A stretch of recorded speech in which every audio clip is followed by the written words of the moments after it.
Hi guys, so today we're going to be reading chapter 2 of our book, The Declaration of Independence. This chapter we're going to be talking about all the different taxes that Great Britain imposed on the colonies in America. So let's get started. Besides taxing colonists, King George did other things that made the situation in America grow even more tense. In 1761, he ordered a renewal of the rights of assistance, which were a kind of a search warrant. British custom officers and soldiers were allowed to search shops, warehouses, and even people's homes. This was to make sure that colonists were only buying things made in Great Britain or by the British. If goods from other countries were found, the shopkeeper or homeowner would have to pay a fine to the king. The colonists were furious.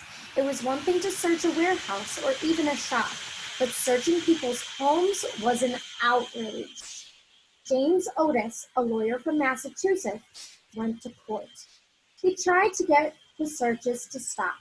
He is often credited with one of the most important lines in American history. Taxation without representation is tyranny.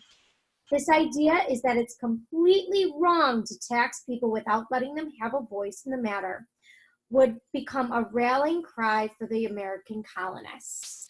All right, so here's a picture of James Otis, and here's a picture of one of the British soldiers coming to search one of their homes. So do you think that this is a fair thing that they did? They were forced, the British soldiers would go over to America and they would search everyone's homes to make sure that they were only allowed to buy stuff from Great Britain or by anything made by the British. Do you think that that's fair? All right, let's continue. But King George III didn't seem to care what the colonists thought. He needed more and more money, so Great Britain's Parliament passed more and more taxes on the colonists. The Sugar Act of 1764 hit the colonists hard. It was a tax on all sugar, molasses, wine, rum, and even some lumber and iron. Every home in the colonies used sugar every single day. So looking at this page here, you can see these are all the different things that were taxed. So King George was mainly focused on what? What was his main goal in taxing the American colonies? And then on this page, you'll see there's a map that shows the flow of different goods. So it shows where things are coming in from. So from Africa, they got a lot of different types of materials like gold and ivory, different types of spices. A lot of things from Europe were different manufactured made goods like clothing, et cetera, et cetera. And then they also got sugar and molasses and wood from Great Britain as well. And then looking at North America also sold things to, where the American colonies are, to Europe and to Africa as well. So that's everything that's being shown there. The sugar tax hurt the economy of the colonists. What does the word economy mean? Rum was big business in the colonies as it was used to trade American slaves. Lumber and iron were imported businesses too, and they were heavily taxed now. But Great Britain couldn't care less. It wanted as much money as it could get out of the colonists. Later that same year, Parliament passed the Currency Act. Before this, the American colonies printed their own money. It was used to buy everyday goods. The Currency Act forced Americans to use British money. This angered the colonists because their colonies' money was now worthless. People in the colonies took to the streets to protest against the king and Parliament. But this was only the beginning. Can you believe it even will get worse? Okay, so why did the American colonies hold a protest? So that's actually a picture of the coins that were used over in Great Britain. And then here is a picture of some of the British soldiers who were trying to keep things calm over in the American colonies, but the American colonists were very, very upset. All right, so now we're going to learn about the Stamp Act. So the Stamp Act of 1765 was like an explosion in the American colonies. Up until the Stamp Act, Americans mostly paid taxes to Great Britain on items sold to other countries. For example, if a merchant in Pennsylvania sold lumber to a Spanish company, the Pennsylvania company had to pay a Great Britain a tax on that sale. Does that seem fair? But any lumber that the Pennsylvania merchant sold to the other colonists' customers was not taxed. But with the Stamp Act, colonists paid a tax on items sold in America. For instance, anything printed on paper, newspapers, contracts, wills, and even playing cards had to have a British stamp. And there was a price for the stamp. If a newspaper cost 1 pence before the Stamp Act, afterwards it would cost 2 pence. So pence was like that coin that they used. And this is actually a picture of the stamp.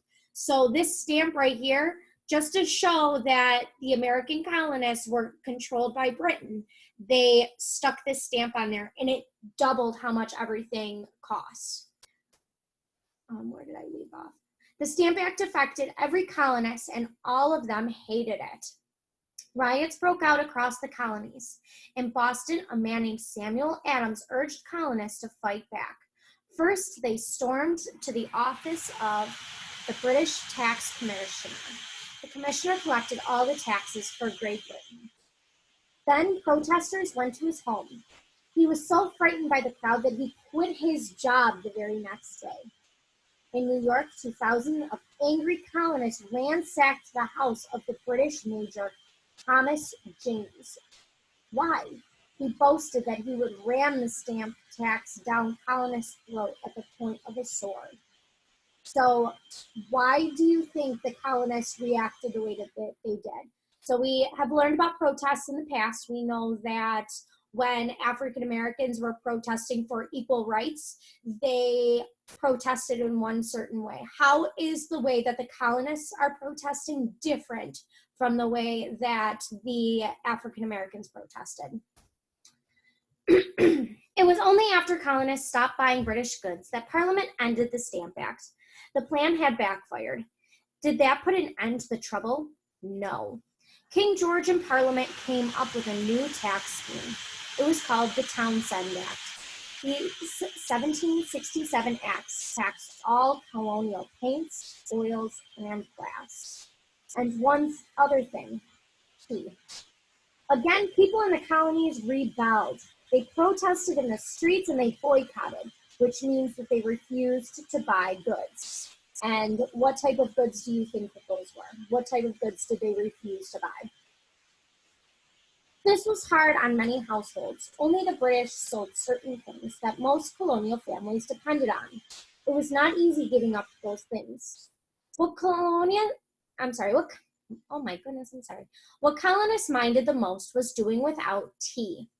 Tea was a favorite drink in the colonies. Even though it was expensive, most colonists were regular tea drinkers. Boiling water was a common way to purify it or make it cleaner. So in every cup of tea, colonists were drinking both clean water and a delicious tasting beverage. Most tea came to America on British ships that had first picked it up on the other parts of the world. Now colonists found ways to get tea illegally. Some tea was shipped in from other countries without the British authorities ever finding out.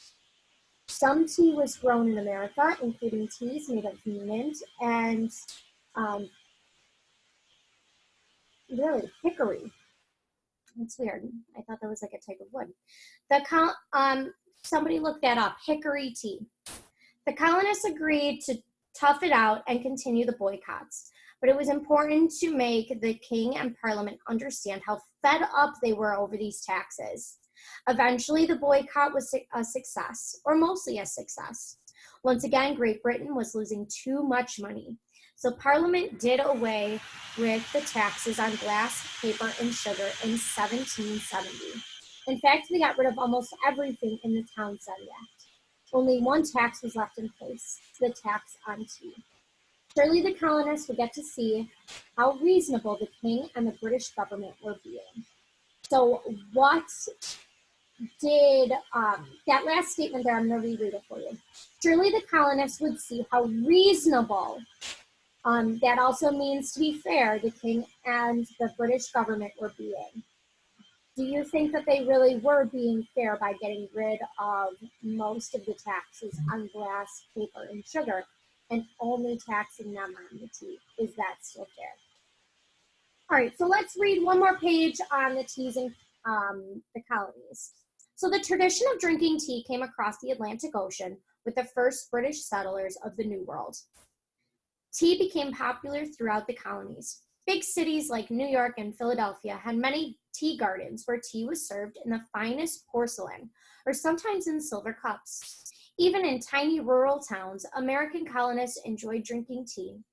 If you drank tea, whether in a fancy tea garden or at your kitchen table, it was a sign that you were doing well and rather sophisticated.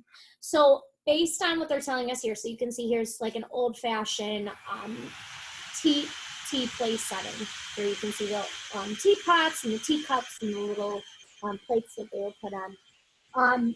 If you saw a colonist back in colonial times drinking tea, what did that tell you about them? All right, tomorrow we will continue with chapter 3, and that is going to be the beginning of the American Revolution.